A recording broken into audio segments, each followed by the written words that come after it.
হ্যাঁ, একটু মোড় দেন, এখন মোড় দেন। হ্যাঁ হ্যাঁ, সোজা করেন আঙ্গুলগুলা। হ্যাঁ, আবার মোড় দেন। হ্যাঁ, সোজা সোজা সোজা সোজা, এই যে। হ্যাঁ, এটা এইভাবে যে খট করে আওয়াজ হয় না, এটাই হচ্ছে ট্রিগার ফিঙ্গার। এখানে A1 পুলিটা এখানে ইনফ্লামড হয়ে আছে, ইনফ্লামেশন হয়ে আছে, যার কারণে এটা আটকে যায়। হ্যাঁ, এখন আপনি যেটা করবেন, এটা হচ্ছে বাসায় হচ্ছে এই মুভমেন্টটা করবেন না, এটা করা যাবে না। হ্যাঁ, এটা করলে এটা বাড়বে আরো। তাহলে আপনি এটা আঙ্গুলটা একদম সোজা রাখবেন। সোজা রাখার জন্য কি করতে হবে? হাতের বেল্ট বেল্ট পরতে হবে।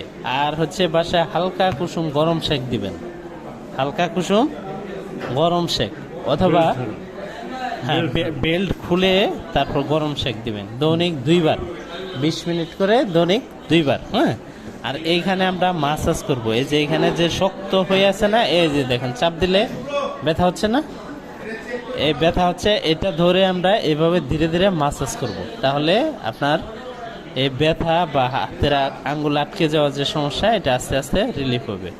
আর আমরা হচ্ছে আল্ট্রাসাউন্ড থেরাপি, ওয়াক্স বার থেরাপি দিব। তাহলে ধীরে ধীরে এটা ইনশাল্লাহ ঠিক হয়ে যাবে। হ্যাঁ, ঠিক আছে আঙ্কেল, বুঝতে পারছেন? বুঝতে পারছেন তো? আচ্ছা, আর যা যা লাগে আমরা করে দিচ্ছি। হ্যাঁ, আর এই ফিঙ্গারটা ধীরে ধীরে আমরা এইভাবে একটু স্ট্রেচ করব। হ্যাঁ, এই যে এইভাবে একটু চাপ দিয়ে ধরে রাখবো 10-15 সেকেন্ড। হ্যাঁ, ঠিক আছে।